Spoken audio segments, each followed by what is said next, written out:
There is no list of MPs who have shown disloyalty to Canada. I am vastly relieved.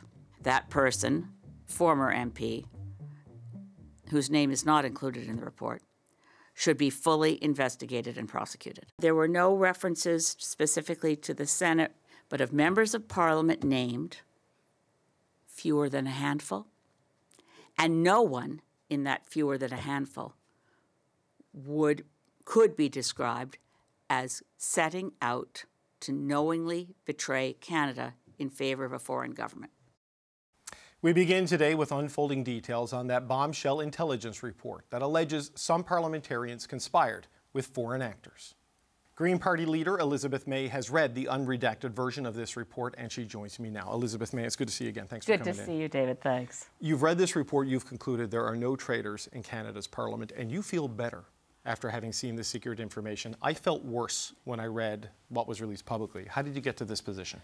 Well, I mean, and I was asked, it was J.P. Tasker asked me on air, is this treason? I said, well, this looks like to me, if somebody sells out their country's interests to a foreign government, that's kind of textbook definition of treason. Right. I was feeling, well, outraged, awful. There's all kinds of words one would use, and I was asked a million different ways by different reporters, how does it feel to sit in that parliament and not know which of your colleagues might have betrayed their country?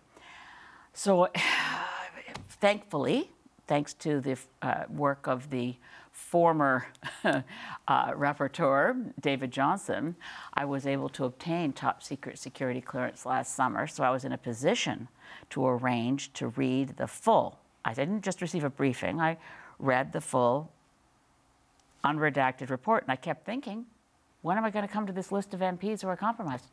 There is no list of MPs. Okay, there's no list of MPs, but when you go through the findings and the summary of the intelligence, because you obviously didn't, there's thousands of pages of raw intelligence. I'm presuming you didn't get to read all of yesterday. No, I read what the committee reported. Okay, but when you go through the findings of the report, you can compile a list of incidents and events and references to elected officials, to political staffers, to parliamentarians, which could also imply senators. There are people in the Parliament of Canada right now who are named in this report, correct? Yes, but none of them, and again, this is really important, yes, reading the whole report, and you're right, they're in separate instances, separate boxes, different case studies, differently referenced.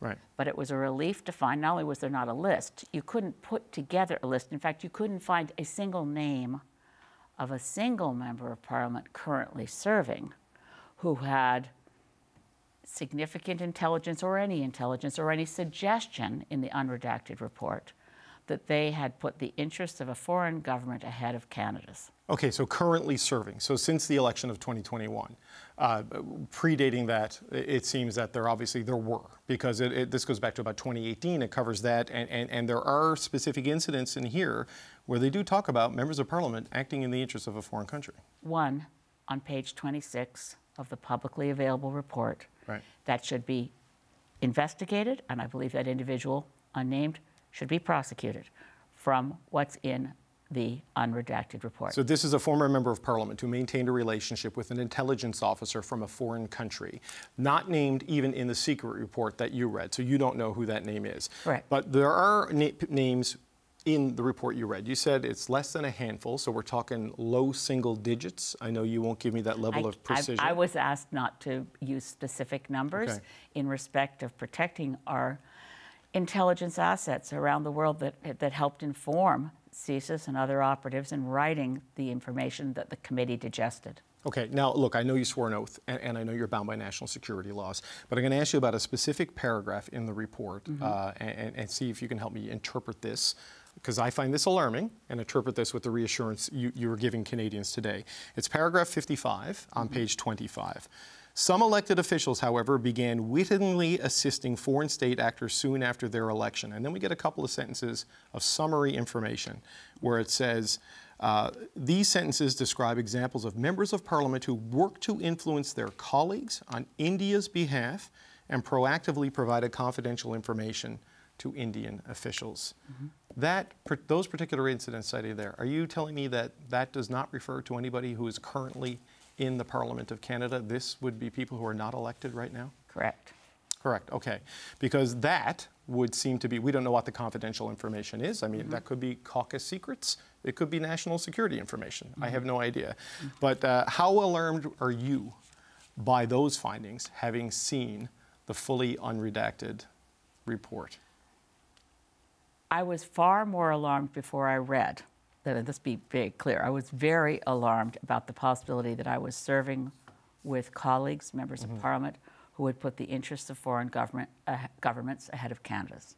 It's very clear that the efforts of foreign governments to influence Canadian society, Canadian politics in many ways, shapes, and form is aggressive, and there's many strategies and tactics, and we have to much better protect our democratic institutions than current rules. And one place that I've pointed to is that our oath of allegiance to Canada, when we swear our allegiance, when we're sworn in as MPs, does not really come with consequences or much guidance, and I think we should work on that. And I think all the recommendations of the National Security and Intelligence Committee of Parliamentarians should be fully implemented. There are places that I'm not sanguine about this, David. I'm just saying, I'm not serving with a bunch of people whose names are in some report that people can't get at. And I think it's important for Canadians to know that. The people with whom I serve have not, in terms of the unredacted report, there isn't information that suggests any currently sitting member of Parliament is deliberately putting the interests of a foreign state above that of Canada. Okay, because it's clear it has happened at some point in the past and in the 6-year period of time with which this report deals, right? So between 2018 and now, it's clear there were members of Parliament that were acting, at least that's the inference we draw from the intelligence. But you're saying since 2021, there are none of those bad actors sitting in the House of Commons. That's the information that's what I learned from reading the full unredacted report. Okay, there was some confusion in interpreting what you said about the Senate today. You said there were no references to the Senate, no names of senators. Can we conclude that? Because NSI COP does make specific reference to parliamentarians. That's right. Which broadens it beyond the House of Commons to include the upper house and include senators. Do you have any concerns about the integrity of the Senate as it is currently? I have to say that when I was reading this report, I was really focused on my colleagues and the House of Commons. So as I read the report, nothing struck me to be concerned about the Senate, but I have to be clear, I wasn't reading to look to see am I concerned about the Senate. But you didn't see Senator such and such from this province named as someone involved in this report. It doesn't mean it's not there. I want to make sure as I answer your question, David, that I'm not betraying any confidences in reading, in how I read, in the information I gleaned from the report. I have to respect that some of what was in there, even if I say it wasn't in there, am I betraying a confidence under the top secret security clearance that I have? So I have to just say, I can only say how I felt, and how I felt was relieved. Okay, now look, and I appreciate that. I'm trying to get clarity here, not get you convicted of breaking national security laws. One other thing that has jumped out to me as a journalist in this report is the findings by NSI COP that the media has been used as an agent of foreign interference. The great concern I have is there are references in this report to it being specific Chinese language media that adopted the line of the People's Republic of China without disclosing it, and they have financial connections with the PRC. Is it limited to that from your understanding of the report, or do we have a problem like, not that that isn't a problem, but you know, the CBC, CTV, Globe and Mail, National Post, Toronto Star, do we need to consider what we're seeing in mainstream traditional English and French media in this country? I would not think that is the case as much as my sense of journalists, maybe documentary makers, people who receive foreign support to produce something that looks like an objective documentary, but which has, in a clandestine way, and that's a key aspect here, if it's sponsored content and it's not shared with the viewer, this was a paid-for product of a government somewhere that wants to look good to Canadians, then that's really concerning. But our mainstream media, again, just speaking for myself, I'm not concerned that it is subject to foreign influence. Jagmeet Singh, who's going to get the same briefing you got tomorrow. I didn't get a briefing. Well, sorry, he's going to be ready. Yes, but he's going to see the same thing that you saw. He saw tomorrow. He's going to see it tomorrow. Good. He has said that the Prime Minister's had this report since the 22nd of March and has done absolutely nothing. Based on what you've seen, is there something the Prime Minister, that the federal Liberals should have done upon receipt of this information until now? Well, again, anyone reading this report is aware of the fact that revealing certain bits of information in here, and potentially even a lot of the information in here, could actually compromise Canadian intelligence assets and actually cause them a physical risk of physical harm. So what is a Prime Minister to do? I would like to think that we as elected people in the House of Commons, especially as Jagmeet Singh reads the report, maybe he'll disagree and he'll have different conclusions from me. That's fair. We need to talk about it. I think we need to take responsibility for this as parliamentarians and not trying to kick it to someone else, which is why I voted against the motion today to add this to the mandate of Madam Justice Hogue.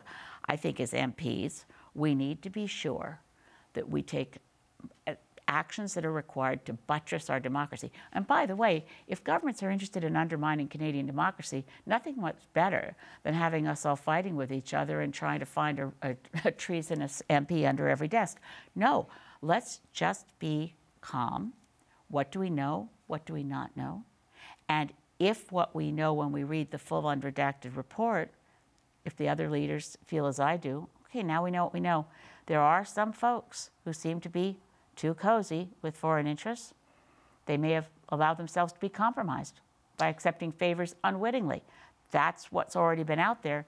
What steps do we take? And I do think that some of what we find out here in the unredacted, rather in the redacted version, the publicly available version, suggests that the Prime Minister, I think, should have taken action earlier based on the advice he was receiving from CSIS or from the National Security Intelligence Committee. But this particular report and how long he's had it in his hands and taking action on it, this particular report is hard to take action on because so much of it remains secret and classified. So you mentioned case studies that are referenced in this report. And look, one of them we know deals directly with Han Dong, who is sitting as an independent and who it is very clear from the summary intelligence in this report that CSIS considers him to have been a witting participant. It's described as a textbook case of foreign interference in describing what happened in Don Valley North. Buses of students come in from a private school used by people, citizens of China to get educated in Canada.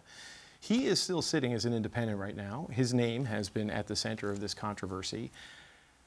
Did what you read in this, how do you view what happened in Don Valley North? How do you view Han Dong based on what you've seen, or is that something that could get you in handcuffs? No. Let me just say that when I say there were, there are examples, and I've mentioned this, of nomination contests. That's what we're talking about. Are we talking about any evidence that Han Dong deliberately tried to get secrets from the government of Canada and feed them to Chinese operatives? No. But foreign capture, owing something to the Chinese. That is, without doubt, already in the public domain. Now the question is, he's not sitting as a member of the Liberal caucus. What are the remedies? Canadians may be interested to know the only way to remove a sitting member of Parliament is a vote of all parliamentarians. It can happen on a simple motion by one MP, and we all vote. And if the majority of MPs say, this member of Parliament is no longer a member of Parliament, they're gone. Right. The due process on that is very problematic. You said the Louis Riel example earlier. Right. Exactly. But so given that there's only that one blunt instrument, what do you do? There could be further mechanisms, and as I said, I think the Ethics Commissioner should expand the responsibility. I mean, I think it's an ethical violation, even if it doesn't, because it doesn't violate the Official Secrets Act. We know from the report that People's Republic of China broke Liberal Party nomination rules. What's the sanction for that exactly? I guess it means the People's Republic of China. Right. So you have to back up and say, what do we do about it now? Right. Okay. I have two last quick questions I'm hoping to get, because I know it got over time and you got to vote.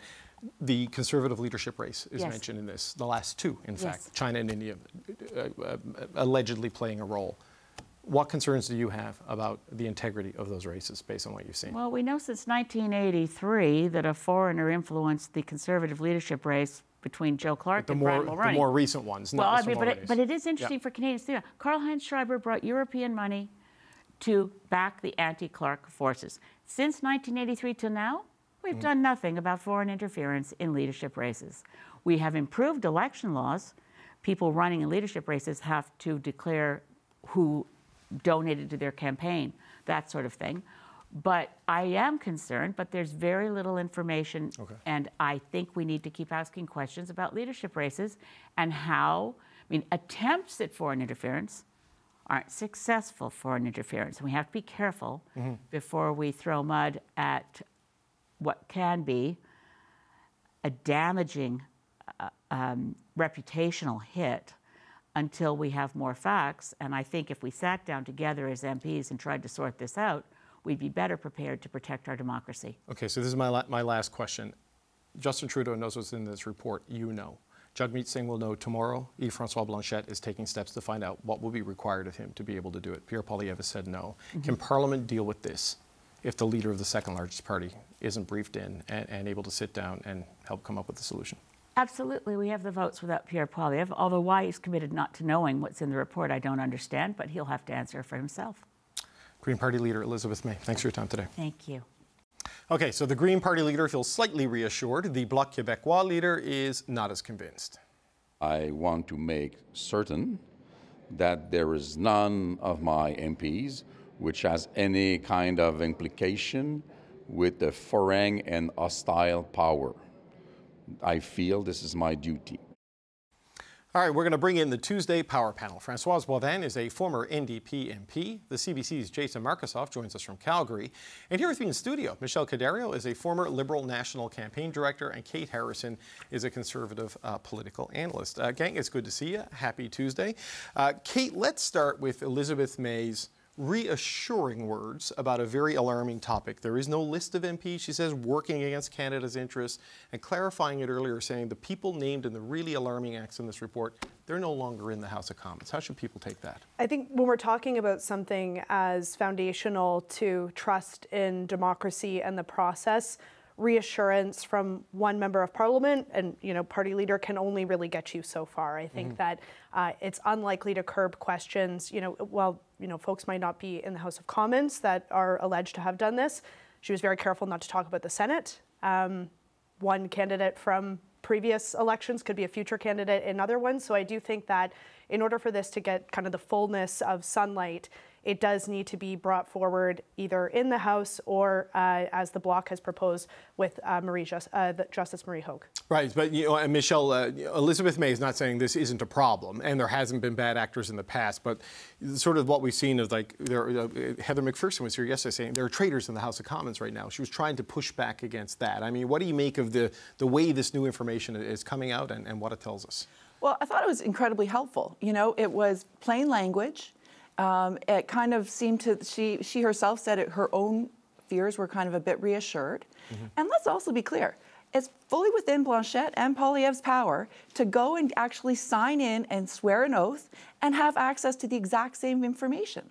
Poilievre can find out now who or what was involved with the Conservative leadership race. They are choosing not to, and they are choosing to put partisanship over this.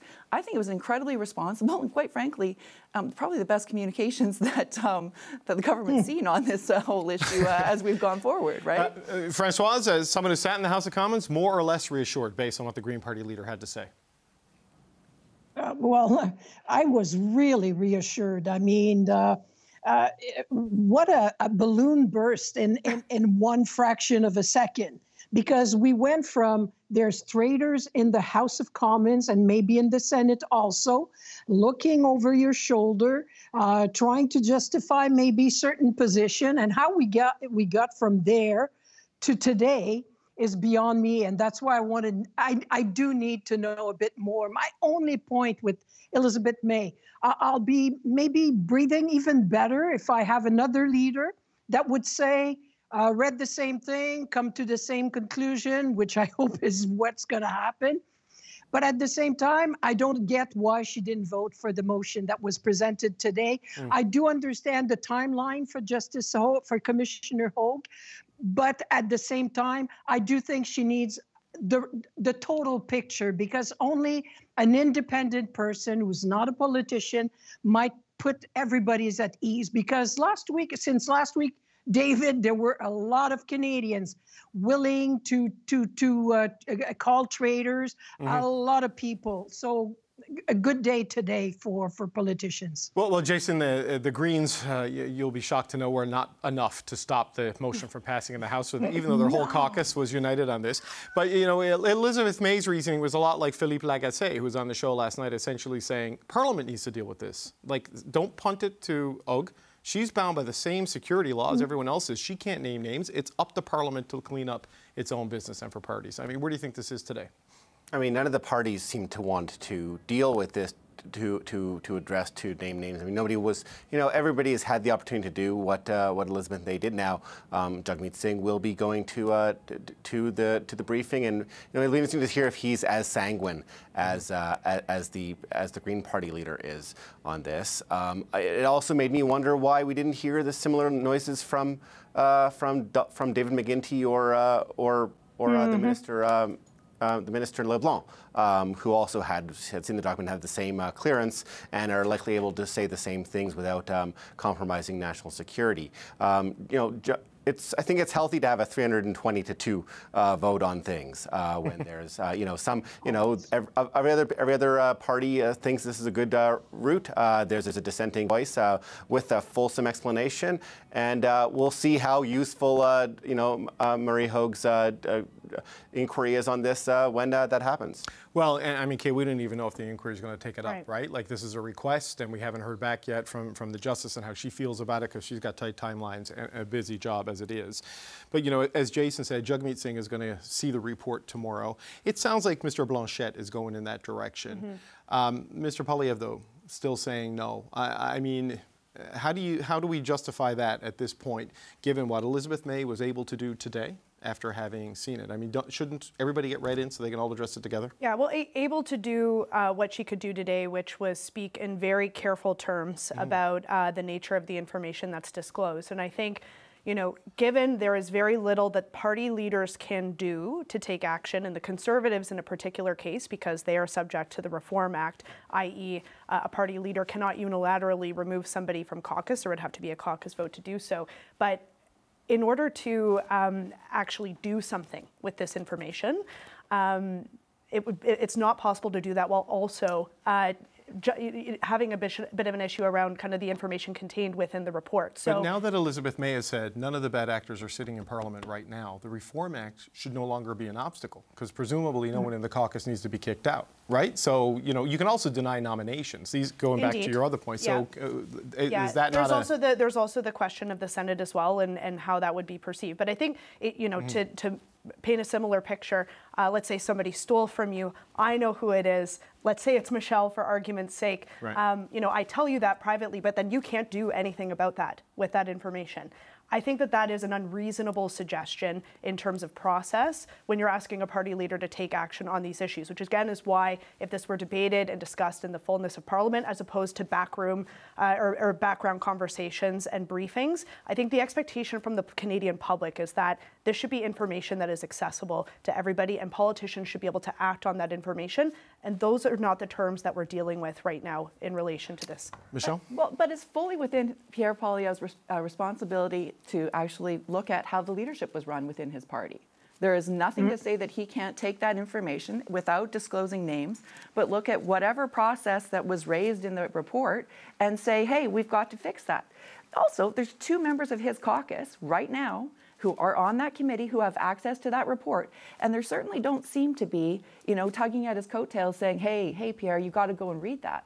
So, you know, it's just a curious decision that I would rather choose to be ignorant on the information, because that otherwise I can't be partisan about it. I don't think he's saying we should be ignorant of the information. I think he's saying that the information should be available and transparent to everybody, not just to me as a party leader alone. And I think that, again, when we're talking about process versus politics, we seem to be spending a lot of time on the process of what Pierre Poilievre can and should learn, and at which time, as opposed to the politics of this and the perception that exists, which is this has been an issue. Foreign interference has been an issue for this government for some time. And I think, again, when we spend more time talking about the process and why we're not disclosing names transparently in the House, that is a bad day for the government. That's not a bad day for Pierre Poilievre. Sure, but you know, Françoise, to go back to what Michelle said, I mean, it's the last two Conservative leadership races that are mentioned in this. There's former MPs mentioned in this. We don't know which party they were in. He's going to be Prime Minister, if the polls are right, in a little over a year. It's going to be his problem then. I mean, wouldn't you want to start taking action on it now? Oh, definitely. And I want to keep that tape of Kate saying, just to see in a year or 2 years, how a government that would be led by Pierre Poilievre, if it comes to that, would act in similar circumstances, because openness is not, or lack of openness in government is not just a liberal thing. It's been a conservative thing under Stephen Harper. It's been the same pretty much all the time. Now we get inside all this, a foreign interference element that we were not really aware of, or seem to be, or willing to be aware of in the past a decade. So I think we all need to know, but not in a partisan way, but that's why I find Justice Hogue is probably the best person to do so. Leave the politics aside, tell the party, and she's supposed to come in her second part with elements about even nomination. She might have something. The fact that they want to broaden her inquiry, please give her time. Maybe not. I understand we want to know all of this before the next election, but at the same time, we either do it well or we don't do it at all. So I think it's very important that she can maybe give some great advice to all the parties on how to clean up their act. Yeah, but Jason, we do have this situation. I appreciate the Reform Act, which the Conservatives adopted, does limit the power of the party leader to chuck people out of caucus. It gives that power to the caucus, and there are issues with information sharing there. But Parliament aside, two leadership races, and also frequent findings of vulnerability in the Liberal nomination rules. And the leader of one party doesn't seem to want to know what went wrong in the leadership race, and the other party, the Liberals, don't seem to want to make changes to their nomination process because they like the openness that it creates, even if it is vulnerable. I mean, with an election coming next year, that feels problematic in a lot of ways. These are important things. I mean, that's, I think we've gone from yesterday, think this innuendo that there's treason in the House among the 338 MPs, to Liz May saying quite firmly that there's not treason, not traitorous ones among us. What hasn't changed is the fact that there are these problems with the nomination meetings, problems with the leadership. These parties enjoy running themselves as closed clubs, as private entities that shouldn't have the Elections Canada or some other oversight body watch them.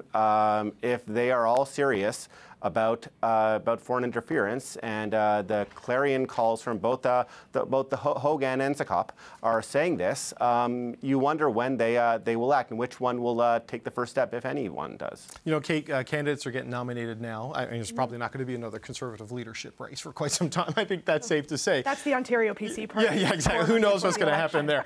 But we may have an Ontario election in the fall.